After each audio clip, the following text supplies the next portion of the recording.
comma. And instead what we're doing, we're using a lumping effect, which is the exact opposite of precision. When you see this word autism here underneath neurodivergent umbrella, autism itself is an umbrella term that has hundreds of criteria underneath it. And then you have umbrellas within umbrellas. So this is the exact opposite of precision psychology. That's why I assumed this to be pop psychology. Yeah. That is fucking awesome, though. Apparently, Ubisoft, by next year, they're going to be potentially seeing it's going to be privatized and dismantling it. Ubisoft, dude. Fuck Ubisoft is fucking done. Yep. No, Ubisoft, the gaming company that always releases shitty-ass games. Ubisoft, yeah. I sidetracked. I sidetracked. Yeah. No, I got you. That's all good. I didn't realize. They killed themselves. Everybody okay, called good. it. Because you guys are better ordered than I. Ubisoft. So we're talking about I think that good science is supposed to be basically you narrow down to exactly like. So think about like we've gotten to so good where we can do like atoms and shit, like so even like mental health and shit, like you're saying, like autism and all these things are very so fucking broad that autism can mean 8 million things. Like we should get better at fucking. I look at it as almost like reality mirroring theory in a sense, or like caricatures of.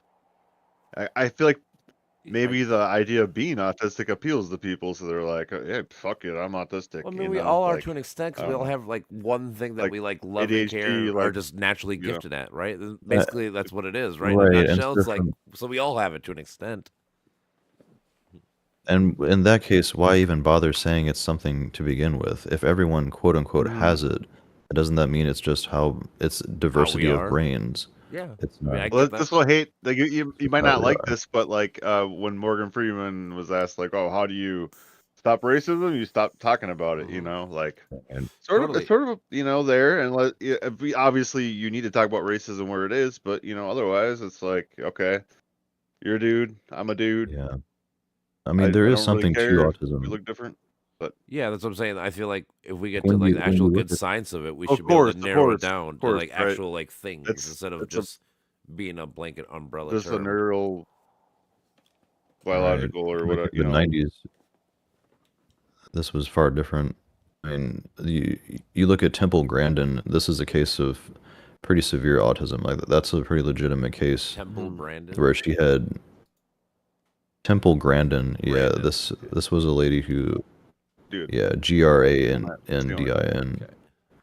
She's now giving speeches right now, and she's an activist for the autistic community. She invented a way to make cow cleaning better or something like that. Well, yeah, it was a way to clean cattle on ranches without them getting injured. She created a new bath system, and also she improved on like the slaughterhouse, which is kind of effed up, but she basically used her autism to her advantage and became creative with it. And that's very, very different than what we conceive of as autism now. Sorry, I don't mean to interrupt if that bothers you. Some people it does bother, so just let me know. Or like side combo. Sidebar. Yeah.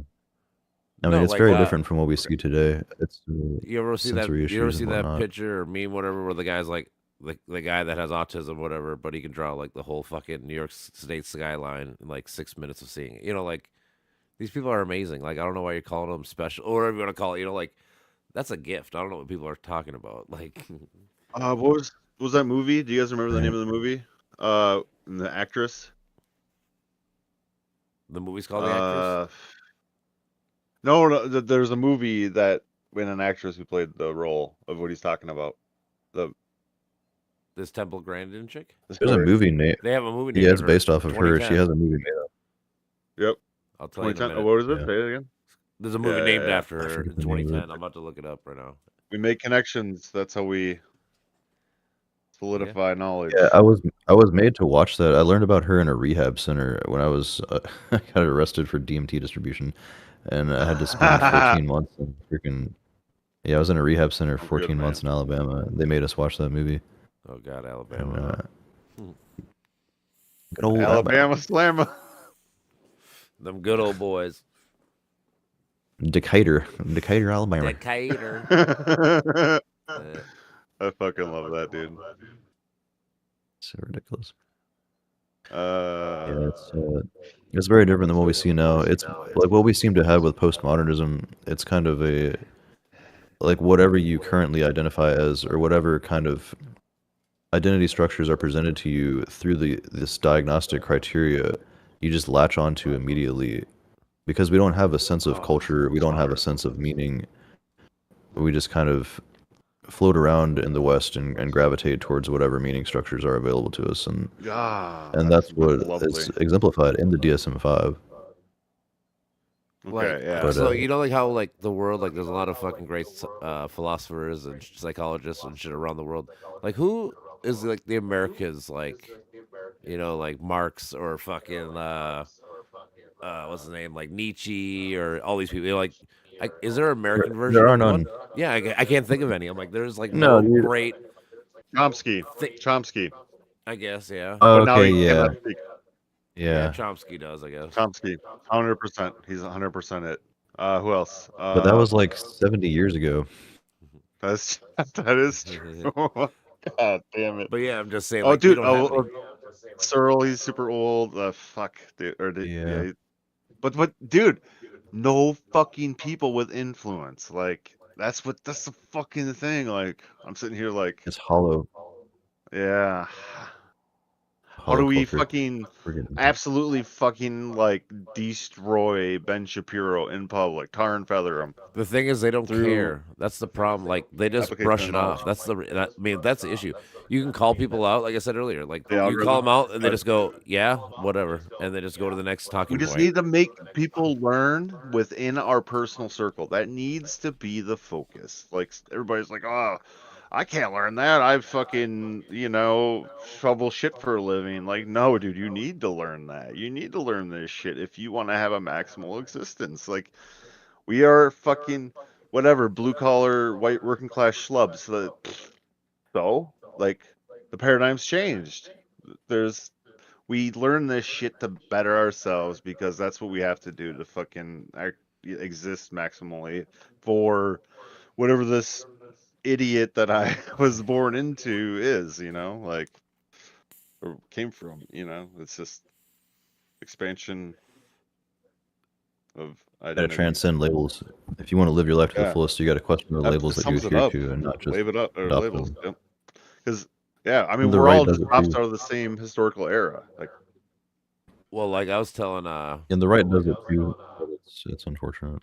I was telling Brandon earlier, like how like in certain situations with certain friends and shit, you are like different people around different groups. And it's funny how humans do that. We just can't be like our true open selves to everybody in the world. It's only like one or two people that we actually trust with our actual selves. The rest of the world, like I said, we have friends that we like sports with. We have friends that we like movies with. We have friends that we like this with, and and they all have little parts of you, but they don't have the whole you. Right. That's because there is no true you. You are transjective, not subjective. I thought about you're always changing, and I think that is part of the human survivability. Yeah, it's about the human survivability.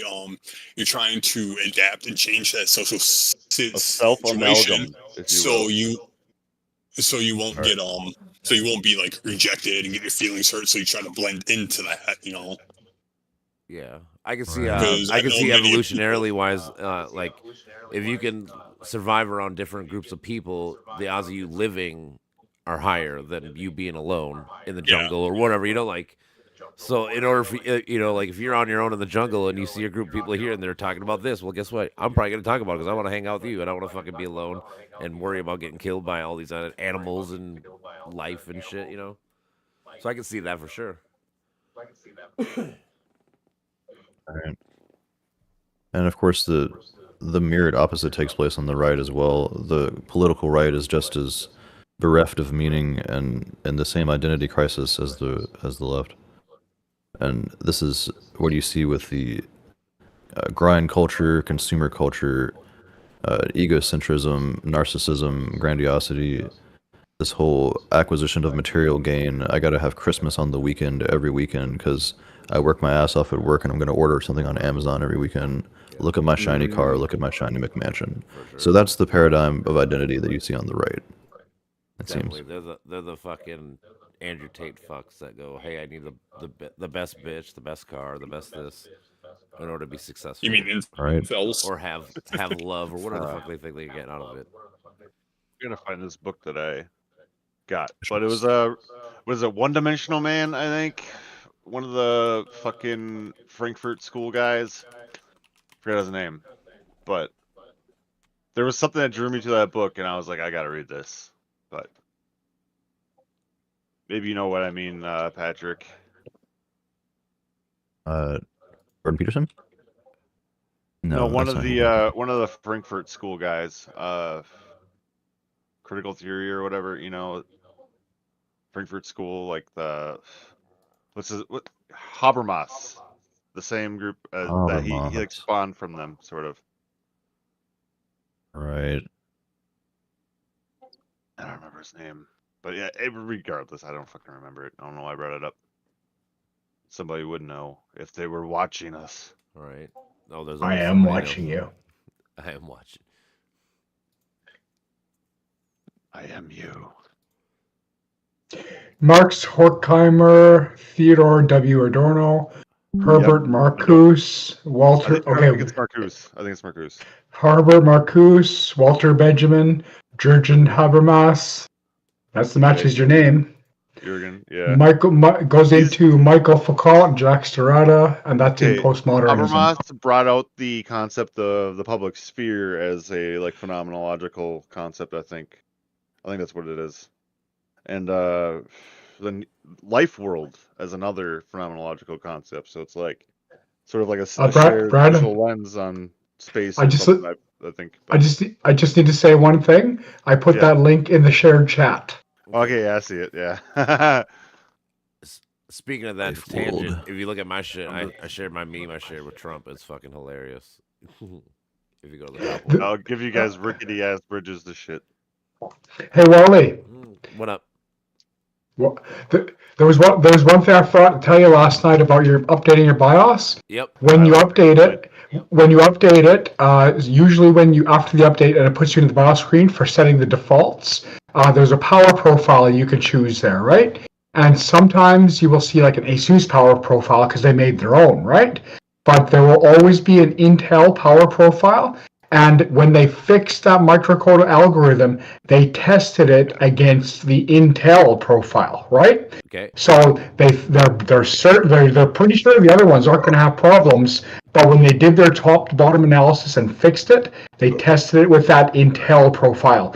So the safest thing to do is choose that profile and just stick with it because it's tested. Okay, so stick with the Intel. Don't do the ASUS one. Yeah. Yeah, Intel power default profile. It'll be that kind of language. Intel default power profile. It might be under a setting called like fan speed. It might be under a setting called fan speed because the power profile scales up and down with the fan. Intel default settings. What? Intel default power profile. It'll be some combination of those words. You will see Intel and you will see default. But you might see other words. But the Intel and default will be in it, and it might be under a setting called fan control speed. But it's basically as the processor scales up and down, the fan keeps it cool, right? Yep. So that's why it's sometimes labeled under the fan control, because it's that advanced fan. These 13th and 14th generation processors have very advanced power frequency scaling features, and That's it. So that's why might be under fan profile because it's all one big system. The fan keeps it cool with the microcode, so it can always go as fast as it needs to. I know that's kind of hazy, but the important part is look for Intel and look for default under something that says either fan control or power control. And the reason for that is because when they fixed the algorithm in the microcode, they tested it against those numbers. The microcode, when they fixed it, that algorithm, they're pretty sure it works in all cases, but they didn't test all these different manufacturers' cases. They tested their numbers, the Intel default profile. So that is the safest profile to set your computer on. If there's another profile like an ASUS profile, technically that profile could give you an extra 2 to 3% performance you're in your system. Yep. But is that 2 to 3% performance worth maybe frying the processor because its numbers didn't behave as Intel tested it? You know? Yep. Yeah, the Intel numbers are tested, so you should use that power profile, and don't worry about 2 or 3% because chasing that could fry your entire processor. You know, you just don't know. Yep, I agree. I got another question. Yeah. Okay, and everything else is complete. So that was the one thing I forgot to mention. Well, I appreciate it. Okay, right on. Bob Breyer passed from MCR. What the fuck? Bob Breyer from My Chemical Romance during the Black Parade. He passed at 44? Yeah, he died like 2 weeks ago. Holy maybe? shit. Oh. Was it 2 weeks ago? I'm just hearing about it now. Well, I know you're here. I was saying, I think he died like a week ago. David Chalmers, he's definitely he's a big voice, right? On the left? G. No, well, philosophy-wise. Oh, philosophy-wise? Okay. On the left. I mean, do you consider like Sam Harris a fucking philosophy guy? He's more popular. He is definitely more popular, but What I'm is saying a like he's a philosophy? philosophy kind of guy. Like he goes into like the neurological things and stuff like, you know, he tries to figure out. He does, yeah.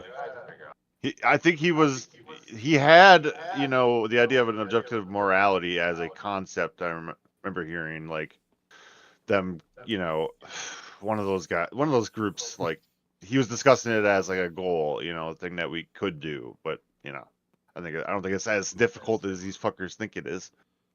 You know, or the reason why I feel like it's difficult because again, you have 8 billion plus people, and I get them all to agree that come up with some bad. fucking answer. Like at least somebody posit an answer. That's the thing. Nobody's even like engaging on this question. It's not a matter of like what the truth is. It's a matter of getting people to fucking tune in. It's because people are in echo chambers. Like I said, people don't want to actually talk to people that disagree with them. They just want to talk to people that feed their ego and feed their knowledge. Find a common fucking. Nobody wants to think because it's hard.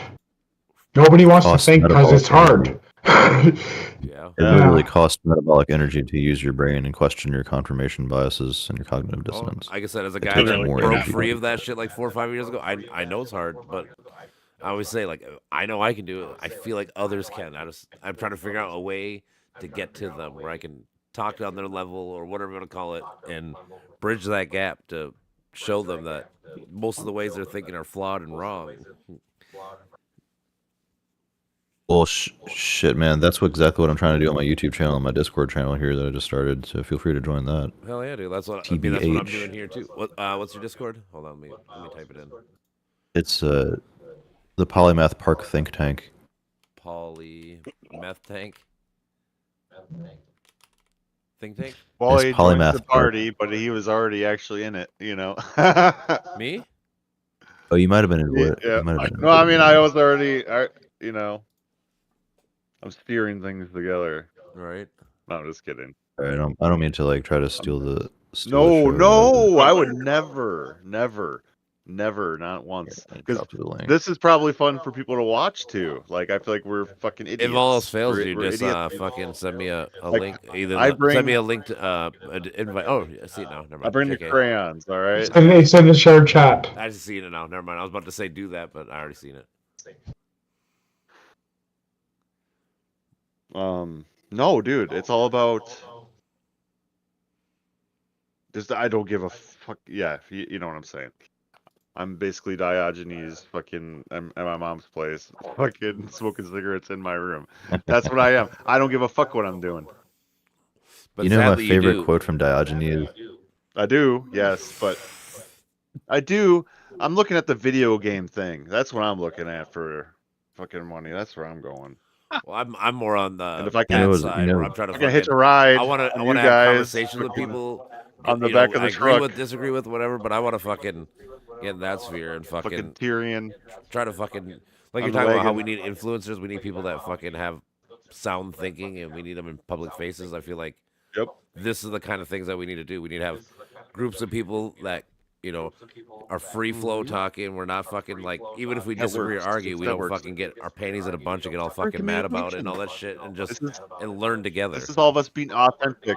We're being authentic. We're aligning on a common purpose and a common understanding and doing some dope shit. Well, like I said, to me too, like when people bring up stuff, well, at least for me, and I feel like most people here are down with it too, is that we're not afraid to look it up and be like, what are you talking about? Yeah. You know, and like if someone else knows something about it, I'll listen to them, and then while they're listening to them, I usually go to like Wikipedia or somewhere and just read about it. You know, so I like with him with like neurodivergency and stuff. I'm like, let me read about this before I actually talk about it because I don't want to sound like a fucking idiot. You know. Yeah, and we're literally sitting at our computers, literally at our fingertips to look up these questions and these statements that people are making. You are literally on your phone. You can literally look it up, pull it out of your pocket. These people want to fucking argue, insist that they're fucking right because they're so afraid of being wrong. I'm not afraid of being wrong. Honestly, I'd rather be wrong because then I learn things, you know. Exactly. And I'm like, oh shit. And it blows my mind. It changes how my mind, how my worldview, and maybe that little fact that I got wrong can be a rabbit hole, and it starts a chain reaction and changes my whole view on that whole subject. For sure. I mean, that's how I broke free of being and people don't think a like right-wing conspiracy guy myself in general. Because, like I said, I started looking into religious stuff, and I started seeing like how that was shattering little things I thought, and then it went to start some politic things, and it went from that to some science things, and all these little things just added up to being like, this shit's bullshit. Like what I thought was right is not right. I have to change my ways. Yeah. Brandon. Yo, Brandon, what's up? Check the shared chat. You said you don't care. Oh, you don't care. Curious. You don't care. Check the shared chat. It's okay to be a goon, like it's a good one. I love playing the fool. I love I don't know. I want things to be different. That's the youngest child. Things to be different. Oh no. Yeah, that's pretty much my life. That is what I mean. But okay. Continue. Yeah. I don't know. That's why you got me, bro. I'm here to. But I don't want to blame the system. I don't want to blame the system because no matter what system you're in, you have a fucking responsibility to yourself and around you. Society within itself, No matter people don't realize it. They think, only myself. Like you have a unique society. I'm with you, bro. I'm all about society because we need to figure that out the most. Like even just common courtesy, hold the door open, simple shit like that. It just makes the world a better place. People don't realize that. Oh, it's a little thing. Nobody's gonna care, dude. I've had days where I just wanted to go and just ready for a fight. Somebody held the door, said thank you. My entire day just flipped like that. People don't realize that little thing. It's just like, just don't. You're not the only one. The world doesn't revolve around you. I mean, it's so much bigger than that. And also, like we're talking about rewiring. Like someone holding the door for you rewires your brain to be like, you know what? I have faith in humanity. All this other stuff. Like those little changes. It's like the butterfly effect. Like that little change could change so many things that you don't even realize. Oh yeah, for sure. People worry about. If people think about time travel, and they worry about if you go to the past and you make one small change, the effects it could have. But nobody thinks of the one small thing you could do in the present that could magnify into the future. Yeah, for sure. They don't think about that because most people don't. They don't really think about this. On a daily or just ever about like time and the philosophy of it. It's just like whatever happens today affects tomorrow, no matter what. People don't want to think like that because they think the future is already written, is going to be this way, or some shit like that. It doesn't matter because it hasn't gotten to that point yet. It's like with global warming, it's like we knew about it for decades and we're still doing nothing about it. These big corporations doing less soon. All this stuff. Yeah, soon. But it's just like, you should have foresaw this after like the initial test came out for the future. You should have, been easing up and developing the technologies. Because people deny science. That's what I'm saying with the flawed thinking. Like that's the issue. Like I'm saying, like you got people here that think they're smarter than the science people that literally that's their job and they've been doing it for like 40 years. Like I always tell people, like I bartend. Like if somebody came to me told me I was fucking making all these random drinks wrong, I'd be fucking annoyed and pissed. But like, dude, you're nobody. What the fuck do you know about my job? Or it'd be like me telling like you, like if you're a welder, I don't know shit. If I'm telling you you're stupid and doing it wrong, I don't know nothing. I couldn't do nothing. So how am I gonna tell you you're fucking stupid? Like it's such a flawed thinking of telling people that you're smarter than them when you literally cannot be. Isaac. I mean, the right-wing conspiracy theories. Most people are smarter than them, so let's put that as a gray area. You know, well, calling people stupid with that, but like I get what you're saying with like their area of expertise, and you're like, oh no, that's stupid or something like that. Yeah, not them in general. Yeah, you could be. How about this? You could be the best fucking biologist in the world, but you might be stupid as fuck with history. I mean, you're not smart in every fucking field. Just your expertise. Like I'm saying, if this, so you're talking about like climate, like all these climate people have been talking about this for 50 years, but everyone thinks they're smarter than them and thinks they're lying or they know the facts they don't. I have something there. You know, they watched a YouTube video or two. That's what it always is. I have something there about I have something there about climate change, and it's about the nature. The nature of people is not proactive. People don't plan for the future. The nature of people is reactive. People react to what happens, right? So climate change, nobody's going to do anything about it until it fucks shit up. And then when it screws things up, then people that'll be reactive. People will go, "Oh my God, what happened?" They're reacting to it, right? And then they will learn the lesson.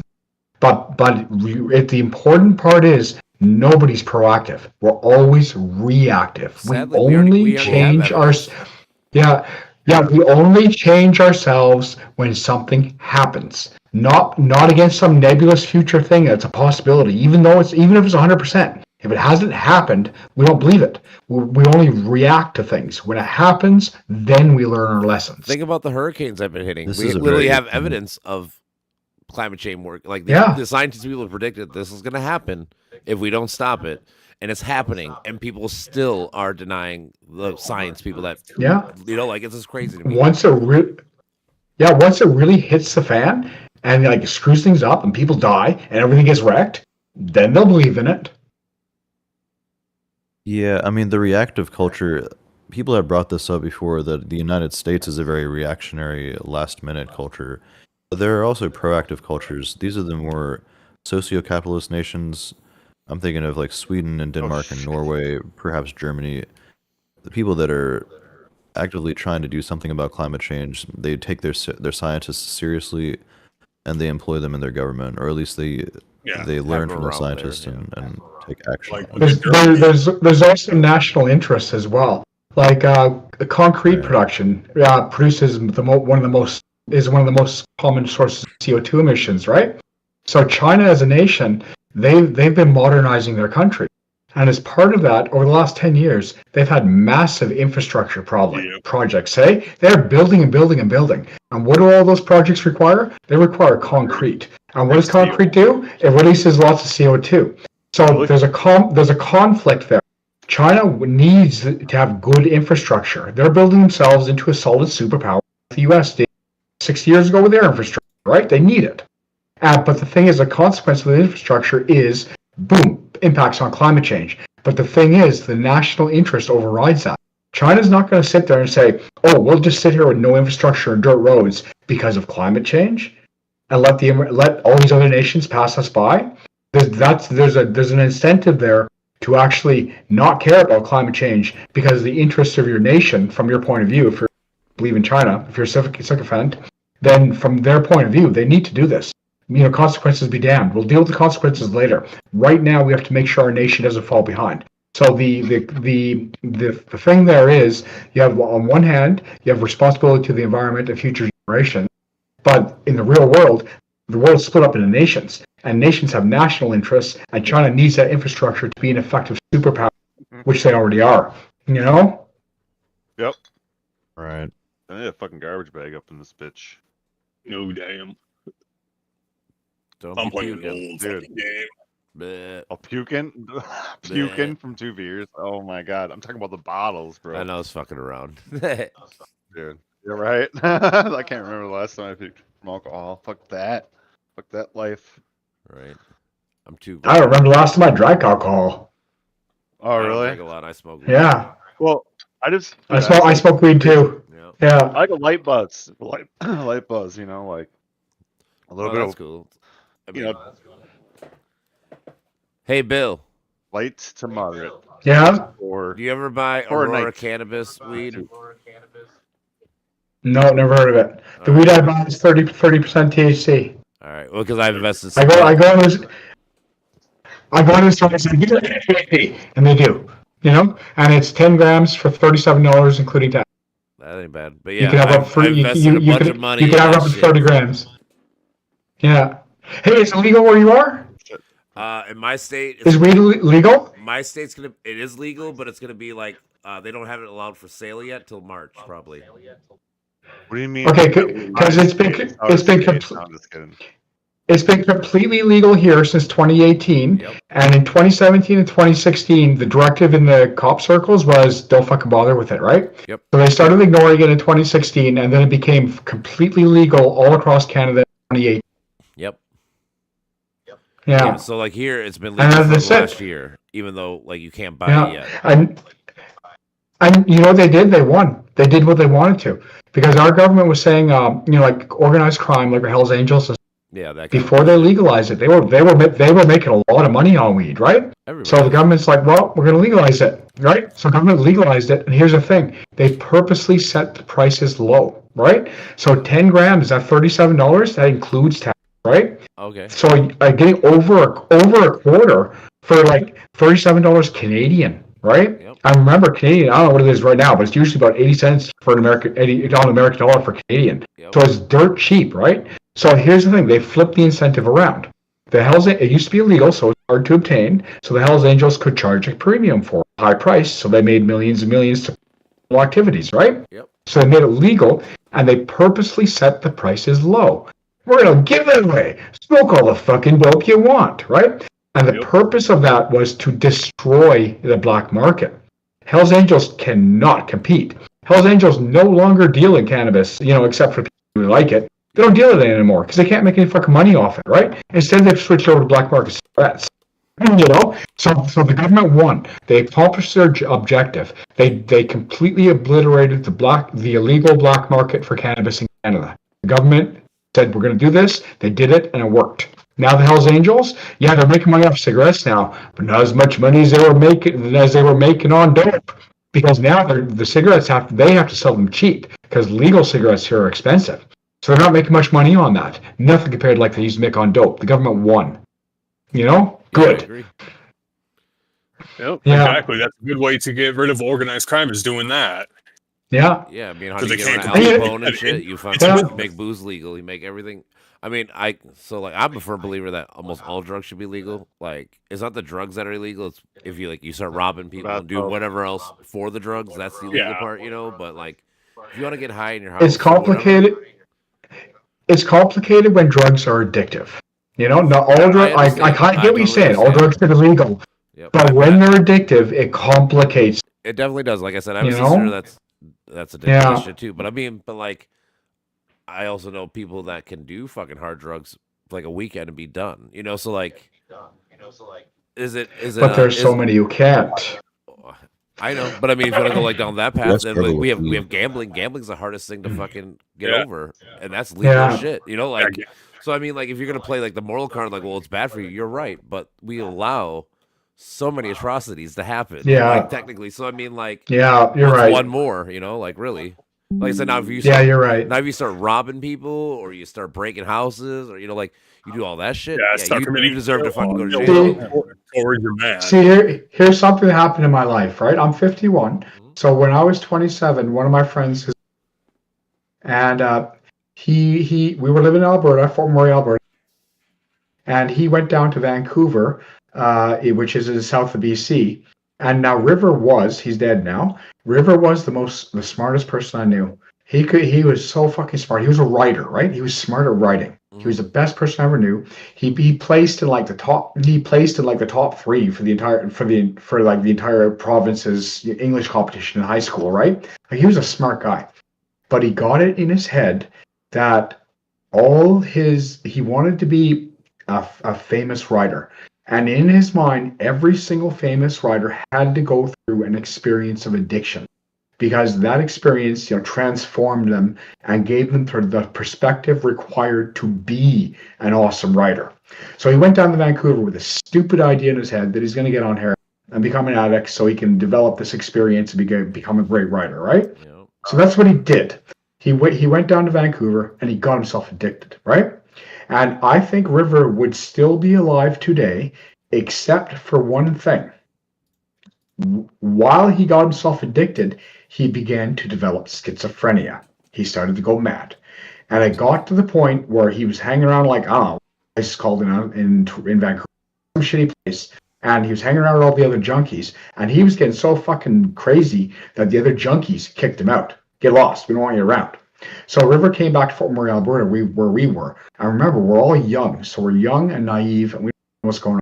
So River shows up. Nobody can really take it in except for my other friend Tyson. So he goes into Tyson's, and they're living in a townhouse. Tyson's living in a townhouse with his brother and his brother's wife and kids, right? So Tyson's in the basement. River goes down, nowhere to go. So River gets there, and all River did for the first 3 weeks was cry and throw up. That's all he did for 3 weeks. Yep. 24 hours a day because he's going through, right? Yep. And then here's the thing. He's also got symptoms of schizophrenia. And we're all young and we don't recognize these things. We don't understand them. None of us, we haven't even heard of it, right? So River's, sitting at the kitchen table while Conrad, Tyson's brothers, are work, and Tyson's at school. He's rocking back and forth at the table. Lacey's making breakfast for her kids. River's like, yeah, I won't kill them. I'm not going to kill him. She's saying shit like this, right? Lacey's like, fuck this. He has to go. So they kick him out, and he goes over to another friend, Sean.